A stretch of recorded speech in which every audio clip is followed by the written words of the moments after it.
On ne peut comprendre l'effusion de l'Esprit le jour de la Pentecôte qu'en se souvenant de ce qui l'avait précédé, du sacrifice inestimable, au prix duquel Dieu a voulu habiter avec l'homme pécheur. La Pentecôte est le reflet sur la terre de l'ascension de Christ au ciel. Elle fait participer ses amis à la gloire dont il jouit à présent auprès du Père. Nous ne pouvons bien saisir tout cela que si l'Esprit nous en donne l'intelligence.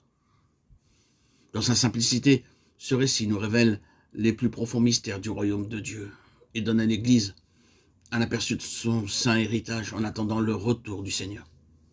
Il nous suggère en particulier les trois réflexions suivantes. Ce que l'Esprit doit être pour les croyants et pour l'Église, ce qu'il doit être pour les ministres de la parole et leur œuvre, ce qu'il doit être aussi pour le monde encore incrédule. Christ avait promis à ses disciples que par le moyen du Consolateur, il reviendra lui-même à eux. Pendant sa vie terrestre, sa présence visible leur avait révélé le Père invisible. C'était là le grand don que Dieu avait fait aux hommes et tout ce que les disciples pouvaient alors souhaiter et vouloir. Depuis la Pentecôte, c'est encore ce qu'ils devaient posséder, mais en plus grande mesure qu'auparavant. Le but de Christ en entrant dans la gloire était de remplir toutes choses, Éphésiens 4,10, et tout particulièrement de remplir de sa présence et de sa vie de gloire les membres de son corps. Quand le Saint-Esprit descendit, ils reçurent au-dedans d'eux la vie divine qu'ils n'avaient encore vue qu'auprès d'eux, en dehors d'eux-mêmes. C'était l'Esprit même du Fils de Dieu qui devait devenir en leur vie.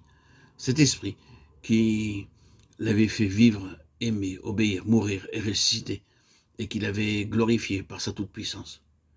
L'Esprit devait témoigner en eux de ce qui s'était passé dans le ciel, lorsque leur ami et leur maître avaient pris place sur le trône de Dieu. Ils devaient leur en communiquer et leur en continuer la divine réalité. On ne pourrait donc s'étonner qu'au moment où le Saint-Esprit fut envoyé de la part du Père par le Fils glorifié, les disciples aient surabondé de joie et de force divine, qu'ils aient réalisé la présence de Jésus et qu'ils se soient répandus en louange sur les œuvres merveilleuses de Dieu. Voilà comment naquit l'Église de Christ. Voilà aussi ce qui doit la faire croître et la fortifier. Pour qu'elle puisse continuer l'Église de la Pentecôte, il faut que ses membres soient baptisés du Saint-Esprit et de feu.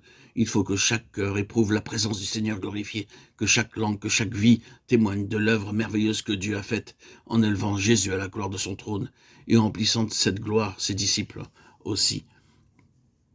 Ce n'est donc pas seulement pour nos prédicateurs que nous devons désirer un baptême de puissance. Souhaitons plutôt que chaque membre du corps de Christ connaisse et possède en lui la présence de Christ par le Saint-Esprit et qu'il en rende témoignage. Voilà ce qui attirera l'attention du monde, ce qui l'amènera à reconnaître la puissance de Jésus.